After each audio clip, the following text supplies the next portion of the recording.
na tathmini ya TLS. TLS inaeleza kuwa chanzo cha ghasia hizo si tukio la ghafla, bali ni matokeo ya mkusanyiko wa matatizo ya muda mrefu ndani ya nchi, ikiwa ni pamoja na mapungufu katika mfumo wetu wa uchaguzi, kukosekana kwa uwajibikaji wa taasisi za dola, malalamiko ya muda mrefu kuhusu haki za binadamu,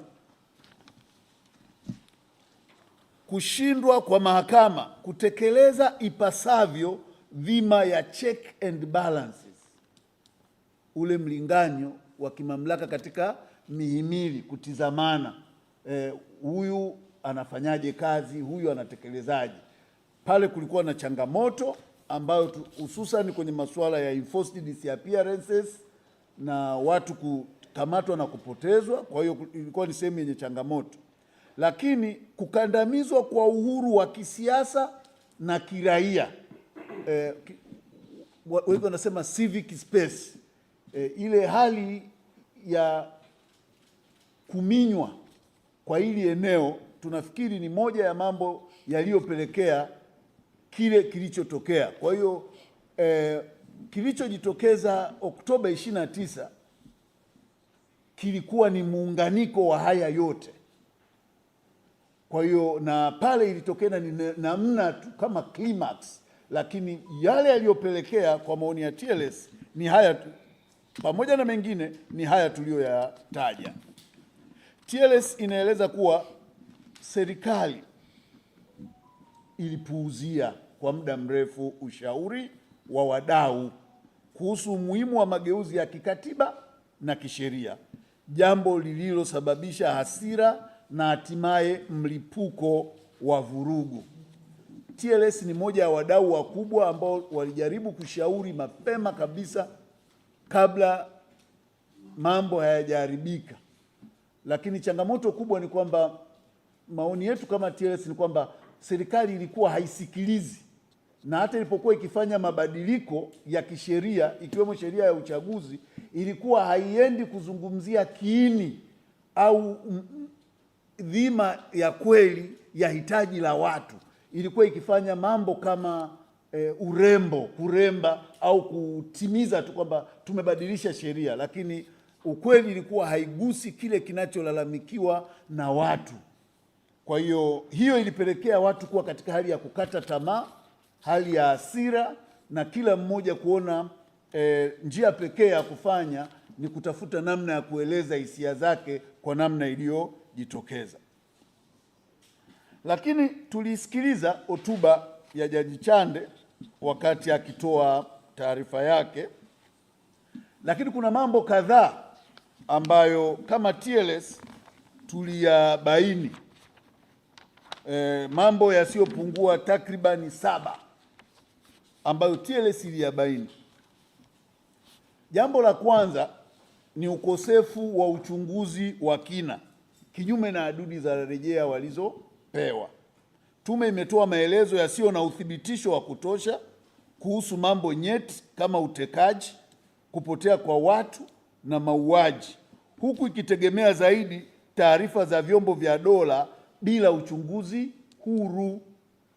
Moja ya jambo hili ni kusema watu wamekufa, wako mochwari, alafu wakapotea. Tume inaishia hapo hapo bila kufafanua au kwenda zaidi nini kifanyike au nini kilijiri, walitokaje mochwari, nani aliyekuwepo mochwari. Kwa hiyo sisi, yawezekana taarifa yetu iko hapa kwa sababu hatukupata, yawezekana hichi labda kiko ndani ya ile ripoti tungeweza kukiona, lakini sisi tunazungumza kwa muktadha wa hotuba tuliopewa.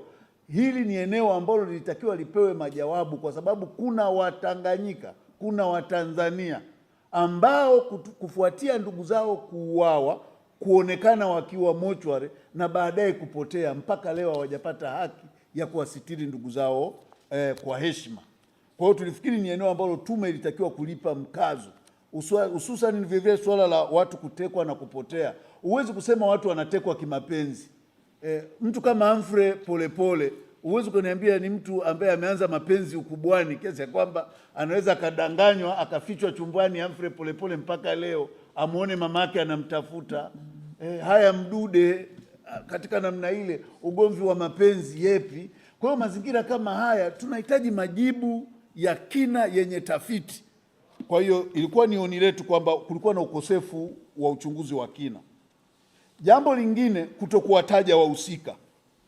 Pamoja na kukiri uwepo kwa vitendo vya uhalifu mkubwa, tume haijabainisha nani walihusika wala kutoa mapendekezo ya hatua za kisheria dhidi yao, jambo ambalo lilikuwa kwenye hadidu zao za rejea. Kwa hiyo tulitarajia tume ituambie, sio tena iseme kama ilivyofanya. Vile vile ukosefu wa uwajibikaji. Tume imekwepa kueleza kuhusu uwajibikaji wa viongozi wa juu na badala yake kuelekeza lawama kwa watendaji wa chini, jambo ambalo TLS haikubaliani nalo. Tumeona tume ikijaribu kuonyesha kwamba polisi akipewa silaha anatakiwa aitumie ile silaha kikamilifu, akifanya vinginevyo yeye anawajibika personal. Sasa iliendaje kule tume bila kutuambia viongozi walioruhusu watoke na zile silaha kwenda kwenye zoezi la uchaguzi? Nini kilitokea? Watu waliotekwa, nini kilitokea? Haya ni maeneo ambayo tume ilitakiwa kuja na majawabu, lakini badala yake hakuna kitu cha msingi ambacho umma ulikipata. Jambo lingine ni mkanganyiko wa kitakwimu.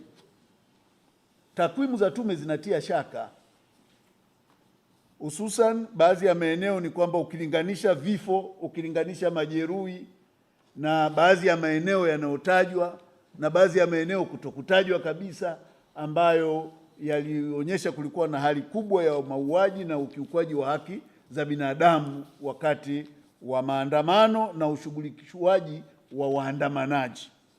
Kwa hiyo tulifikiri kwamba ili changamoto za kitakwimu zinatakiwa zifanyiwe kazi ili ziweze kureflect ukweli wa kile kilichojiri.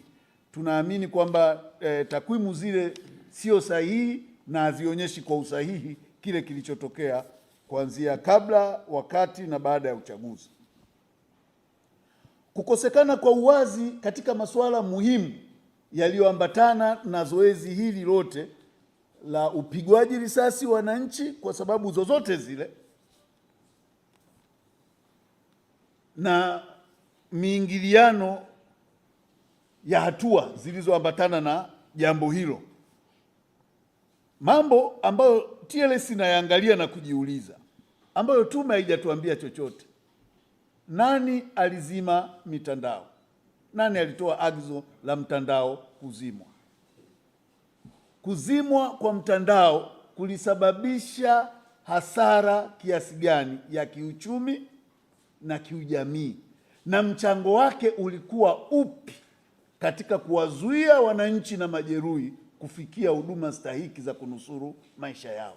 Tulitarajia tume ije na jambo katika eneo hilo. Kwa bahati mbaya hatujasikia lolote. Utekaji na upotezwaji wa raia. Tumeona tume imezungumzia sana swala la polisi na ikaegemea taarifa pekee za polisi ambazo kimsingi tunafikiri hazikutenda haki katika kuzungumzia masuala ya utekaji katika uhalisia wake. Mkikumbuka kwamba TLS ni moja ya wadau ambao tulitoa taarifa kwa umma na iko wazi kwa vyombo vyote ya watu kutekwa. Katika taarifa ya TLS inaonyesha watu kutekwa, utakuta watu zaidi ya 9 walitekwa na vyombo vya dola vikakana kuwa nao, baadaye wakakutikana polisi kwenye vyombo hivyo vya dola. Kwa hiyo tume inapokwepa eneo kama hili na kutokulizungumza au kulichunguza kwa makini, ndio jambo linalopelekea wananchi kuzidi kuwa na tashwishwi na inazidi kuchochea hasira kwa umma. Hatujajibiwa mpaka sasa nani alitoa amri za matumizi ya nguvu kiasi kile. Nani alitoa amri hilo? Hilo swali halijajibiwa. Tulitarajia tume ituambie kuhusu hilo. Nani alihusika na vifo vya raia? Nani alihusika na vifo hivi vya raia? Kwa sababu yawezekana tulikupiga risasi kwa sababu ulikuwa unaandamana. Haya, maiti alikuwa na kosa gani mpaka kupotea mochwari? Umeshamuua, umempeleka mochwari, alikuwa na kosa gani? Tume haijatujibu kwamba maiti zile labda zilileta maandamano au zilileta vurugu kule mochwari, kiasi kwamba zikalazimika zingine zikimbie au zikimbizwe au zifanye. Haya mambo lazima yajibiwe. Huu ni uhai. Msimamo wetu kama TLS kwamba huu ni uhai. Tume ilitakiwa kujibu haya ili kuondoa tashwishwi katika mioyo ya Watanzania. Vile vile suala la ukiukwaji wa haki za binadamu, tume imedogosha madai ya utesaji, ili hali TLS kupitia msaada wake wa kisheria imebaini kuwa watuhumiwa wengi waliteswa, kunyimwa haki zao na kushikiliwa kinyume cha sheria. Wengi mliona watu wamefika wamevunjwa mikono. Kwa muda mrefu watu waliamini mtandao bora uko kwingineko, lakini sasa mambo yamebadilika. Mtandao bora wenye kasi na amani. Mwingine kavaa kadera, unamwona kabisa huyu alikuwa nyumbani amelala, kakurupuliwa, mwanamke hajasitiriwa, anafikishwa mahakamani. Kuna watu hawawezi kutembea, wamevunjwa miguu yote miwili, wengine wamevunjwa mikono. Tume haijasema chochote kuhusu ukiukwaji huu mkubwa. Vile vile kukosa mapendekezo ya fidia stahiki kwa wahanga, ambapo tume ilienda kana kwamba mtu aliyevunjwa mkono sio ya ungu apewe mkono wa bandia alafu aondoke. Lakini tunasahau kwamba kuvunja ule mkono au ule mguu umempunguzia uwezo wa kupata kipato, uwezo wa kushindana katika kuzifikia fursa. Kwa hiyo tulitarajia tume iseme jambo. Lakini katika suala la kuhimiza ukweli, haki na uwajibikaji ili kufikia maridhiano, tume inazungumzia maridhiano, lakini haizungumzii msingi wa ukweli, haki na uwajibikaji ambao ndio kiini ambacho kingeweza kuliponya na kulileta taifa pamoja. TLS tunaamini kwamba tukiwa na ukweli kwamba samahani, mimi ndio nimefanya jambo fulani, ninawajibika kwa hili, ile ni hatua kwenda uponyaji wa taifa. Lakini kumekuwa na hali ya state of denial, yani kila mtu anakataa, na shutuma kubwa zimekuwa zikielekezwa kwa vijana, wengine wanaita Gen Z vijana, jambo ambalo sio kweli. Sababu zote zilizosababisha vurugu za Oktoba kama mnavyoziona ni sababu za wazee kushindwa kuwajibika na kuandaa mfumo wa kisheria. Hakuna sababu yoyote inayohusiana na vijana, kwa sababu tulizoziainisha mbele yenu kama TLS. Tume katika hotuba yake haijatoa mwongozo wa fidia, yaani ule ushauri wake hauelezi, yaani imetoa kitu ambacho kwa kweli ukijiuliza ni kwamba they don't care. They don't care what happened. Jambo ambalo tunafikiri si sawa. Tunatakiwa kila mwananchi aliyeumizwa, aliyeharibiwa mali, tathmini stahiki na ya haki ifanyike na walipwe fidia. Waliopotezewa wategemezi wao waangaliwe hali zao, walipwe fidia kwa mujibu wa utaratibu. Kwa hiyo lisiwe ni jambo la kudogosha, na tusisahau kwamba TLS inachoshauri kwamba ni kweli tunahitaji kuliponya taifa kwa maridhiano, lakini kabla ya kufika hiyo hatua lazima tulei foundation, ambao foundation iwe ni katika ukweli, haki na uwajibikaji. Ushauri na mapendekezo ya TLS. Tumesikia baada ya taarifa ile kutoka, na hili tuliseme kwamba wakati sisi tukihimiza sheria na baadhi ya maeneo ya kikanuni yafanyiwe kazi, kuna wenzetu walikuwa wanakazana tu amani na utulivu, amani na utulivu. Hawatuambii kwa nini watu walikufa. Ndio maana tunakuja na mapendekezo sasa, kwa sababu tunaona watu tena wanarudi na amani na utulivu, lakini bila kulisaidia taifa kutoka hapa lilipo katika hii changamoto. TLS, ushauri wetu, la kwanza ni kwamba taarifa ya tume ya Jaji Chande kwa namna ilivyotolewa, kwa namna ilivyosomwa na kwa maelekezo yaliyotolewa kwamba it's not for public consumption, sio kwa ajili ya umma, haiwezi kutumika kama suluhisho la mgogoro, kwa sababu hakuna tunachokijua kuhusu taarifa ile, imeenda kwa upana gani, imegusa maeneo gani. Kwa hiyo sisi kama TLS tunaamini kwamba ile haiwezi kutumika tena kama suluhisho la mgogoro uliopo hapa huu wa kidemokrasia. TLS tunapendekeza kuundwa kwa chombo huru, shirikishi na chenye kuaminika ili kuchunguza ukweli wote kwa yaliyojiri kabla, wakati na baada ya uchaguzi mkuu wa Oktoba 29. 3, serikali inapaswa kukiri makosa na kuwawajibisha wote waliohusika na ukiukwaji wa haki. Nimekupa mfano, maiti kupotea mochwari sio kitu cha kawaida. Watu kutandikwa risasi wakiwa majumbani mwao sio kitu cha kawaida. Kwa hiyo serikali lazima ikiri. Kukiri sio udhaifu, ni moja ya hatua ya uwajibikaji inayoleta na kuonyesha uhimilivu na kiwango cha juu cha ustaarabu katika dunia ya kistaarabu, a civilized society. Hatuwezi kuignore maelfu ya vifo kwa kupika data na kusimama juu ya maiti na miili ya ndugu zetu kana kwamba hakuna kilichotokea na walistahili kuuawa. Sisi tumeweka sheria, sheria zile zifuatwe. Anayestahili kunyongwa anyongwe kwa mujibu wa sheria. Kwa hiyo jambo letu kubwa ni kwamba kuundwa chombo huru na shirikishi.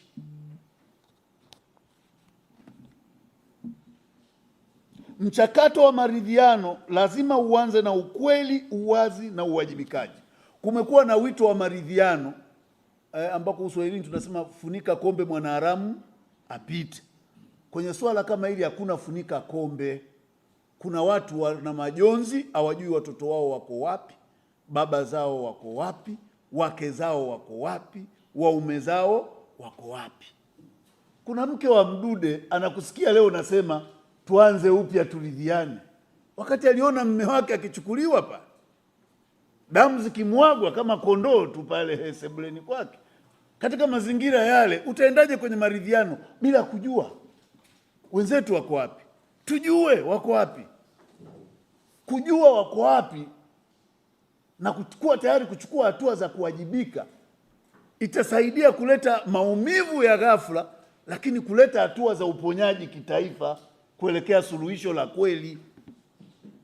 Kwa hiyo ni hoja yetu sisi kama TLS kwamba mchakato wa maridhiano ni muhimu, lakini uanze na ukweli, uwazi na uwajibikaji.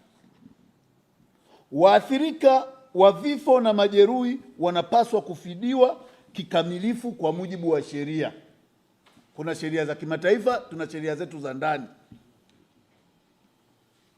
Kwa hiyo ni muhimu wakati wa mchakato wetu wote wa kutathmini haya yaliyojiri, swala la fidia sio hisani. Lazima tutathmini uharibifu uliofanyika na tuwajibike kuhakikisha wahusika wanalipwa fidia. Jambo la 7, kuna umuhimu wa kuanza mchakato wa katiba mpya ili kuondoa migogoro hii ya kimuundo tunayoiona. Tumekuwa tukiweka viraka vingi kwenye katiba yetu kiasi ya kwamba you unpatch and patch, kiasi ya kwamba ukiitafuta katiba ya Tanzania ingekuwa ni nguo, ukimwambia mtu hiyo nguo ina rangi gani, hata nyuki anapenda maua, nadhani asingepata sehemu ya kudetect, kwa sababu usingeweza kujua Kwa hiyo tunahitaji sasa katiba itakayo reflect changamoto za kweli za nchi za kidemokrasia na haya mengine yote tuliyoyataja ya vyombo vya maamuzi, kuzungumza haki za kiraia, haki za kiuchumi, haki za kumiliki ardhi, yani katiba ambayo ni exhaustive. Kwa sababu wengi hawaelewi kwamba wewe unaweza ukamkuta Mmasai ana hasira Ngorongoro ukafikiri ni kwa sababu Mdude alitekwa Mbeya, kumbe ni kwa sababu Mmasai Ngorongoro amenyang'anywa ardhi yake, anaambiwa ondoka kwa sababu ya uwekezaji, lakini anayeletwa anajenga gorofa na kukojoa na kunya kule kule mbugani. Sasa Mmasai na yule anayejenga magorofa na magari 100 anayoingia, nani anahifadhi? Shuka hapa Kigoma hapa, wananchi wanalia kila siku, wanakimbizwa. Yule unaweza kufikiri ni kwa sababu ameandamana kwa sababu ya tume ya uchaguzi, lakini anaandamana kwa sababu ana uchungu na ardhi yake. He never felt safe. Unasema amehongwa, sio amehongwa, umemnyang'anya. Kuna mtu ardhi ndio future yake. Unamkuta mwananchi kajitahidi kasafisha eneo lake, anatafuta, unafukuza bila kufuata sheria. Tumetoa amri. Nchi unaendesha amri, wananchi hawaswagwi kama kondoo. Hichi kinachotokea ni dalili ya watu kukata tamaa, kwa sababu uwezo ukamwajiri, anarudi kijijini kwao, anatengeneza shamba lake, unamwambia hili sasa ni hifadhi ya taifa, unamfukuza bila fidia. Haya ndiyo yanayoleta hasira. Watu waliotekwa na kupotezwa wanapaswa kupatikana au taarifa zao kutolewa na kuwekwa wazi kwa umma. Mimi nilisikia wakati watu wakizungumza kuhusu kupotea kwa mtu kama Humphrey Polepole. Hivi mmoja anasema sisi hatukujua, nimemwona kamanda wa juu kabisa wa polisi anasema sisi hatukujua kwamba yuko nchini. Kwani kuna sheria inamtaka mtu akirudi nchini aseme nimerudi niko nchini? Au nisipotoa taarifa kurudi nchini naruhusiwa kutekwa na kupotea? Haya, wote mmeona ametekwa Polepole. Gari lake limeenda kusachiwa bila kufuata utaratibu. Ndugu wanaenda wanakuta gari limekwanyuliwa, milango imefunguliwa ovyo. Hatujiulizi what is happening? Mdude amekamatwa na kutekwa mara ngapi? More than 4 times. Anapigwa, anafanya nini? Hii mara ya mwisho walidhani wamemuua, wakamtupa korongoni, akaokotwa, akanusurika.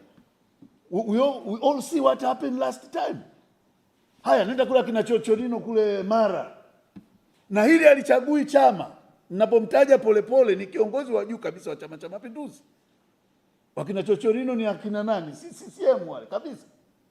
Haya, Mdude upinzani, huyu ni Chadema. Kuna mzee Kanguye, ni nani yule? CCM. Yohani Msafi. Kuna Azori Gwanda, mwandishi wa habari. Who is safe? Haya mambo wananchi wanataka majawabu. Ndio maana ya serikali, tunalipa kodi itulinde. Na taifa lolote linaanza na uhai wa watu. Kwa hiyo tunapozungumzia swala la watu kutekwa, watu wanataka majawabu, sio zile siasa za mtu eti kachukuliwa na mpenzi wake. Hakuna mtu mjinga, mwanaume mjinga unaweza kuchukuliwa na mpenzi wako eti upotee ujifiche, familia yako inalia mwaka mzima umejificha. Labda uko umeficha baba, umefichwa huko sijui Keko sijui wapi. Haiwezekani, au Tarime. Haiwezekani. Mimi nataka kusema ukweli kabisa ni kwamba lazima, hata ndugu yangu Muhee hapa Nyarusi, uwezo ukamficha na ushamba wake wote wa Kihehe, uwezo ukamficha kabisa, tu mwambie kwamba uendi kwake, anamuona mke wake analia, watoto wake analia, umemficha, atatoka tu. Atakwambia no it can't be, atatoka. Lakini ni mtani wangu huyu, kwa hiyo namjua ni mshamba, ndio maana nimwambia kwamba na wajusi. Kwa hiyo najaribu kukuonyesha kwamba hii ni shida. Tuko kwenye shida, huu ni mkwamo. Na tume kama ile inapokuja na majibu kama yale, lile ni janga. It's not an ordinary thing. Yaani ukiona tu taifa limeweza kufikia pale ambapo uhai haumati tena, ni janga. Ndio maana TLS ikaona lazima tutoe hii position kama ushauri wetu kwa jamii na kwa serikali, kwamba hapa tulipo sipo, lazima tutafute namna bora ya kuondoka hapa. Na tuna watu wa kuweza kutuondoa hapa ndani ya nchi, na tukiweza tuwapate nje ya nchi. Tuna watu wenye hii nakisi ya uadilifu, wapo. Hatutaki kuwatumia. Kwa nini? Tunaogopa nini? Siku zote nilisema waje wafanye, watuponye. Uwezo ukaenda kwa daktari unachagua, unamwambia nipe vidonge vya rangi mbili. atakwambia basi jitibu. Daktari anakufanyia evaluation, anakutibu. Kwa hiyo tunaomba hicho kiangaliwe sana. Watu waliotekwa na kupotezwa wanapaswa kupatikana na taarifa zao kutolewa na kuwekwa wazi kwa umma, na kama wanasema ni mapenzi, polisi watoe. Mwabukusi ametekwa, alifichwa kwa mpenzi wake Mwatatu tarehe fulani na fulani, hataki kutoka. Huku tulienda tufanya nini? Ili wananchi wajue. Si umeshapata fact sasa, data unazo kwamba ametekwa kimapenzi. Haya, Mwabukusi ana deni, unasema Mwabukusi anadaiwa na Ukashu. Alipofuata hii deni tukamtafuta, tumemkuta amehamia kwenda point A, B, C, na ushahidi huu hapa. Sio speculation, kwamba kuna umuhimu wa kuanza mchakato wa katiba mpya. Hilo nimekwisha lizungumza na kuwaomba kwamba tulisimamie. Kama nilivyosema, ripoti yetu ina kurasa nyingi sana, lakini vile vile moja ya jambo lingine ambalo tuliagizwa na wenzetu tulizungumzie, ukiondoa ile tume ya Chande ambalo kama nimelieleza kwa upana na tuta circulate hii document, ni wito wetu kwa serikali. Sisi TLS tuko tayari kufanya kazi na serikali. Kama kuna chochote chanya tunachoweza kufanya kulisaidia taifa kutoka kwenye mkwamo, sisi tuko tayari kushirikiana na serikali namna ya kuwafikia wananchi, ili mradi tuongozwe kwa ukweli, haki na uwajibikaji, kwa sababu hii nchi ikipona na sisi tumepona, nchi ikiharibika na sisi tumeharibika. Kwa hiyo TLS tuko tayari kama wadau kushirikiana zote, lakini nia yetu kubwa na msimamo wetu mkubwa ni kwamba tunapofanya haya mambo tuongozwe na uadilifu na uzalendo kwa taifa.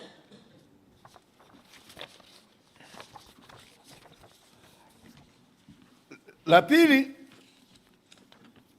ndugu wanahabari, lililonileta kuzungumza ni kuhusu la kiongozi mwenzetu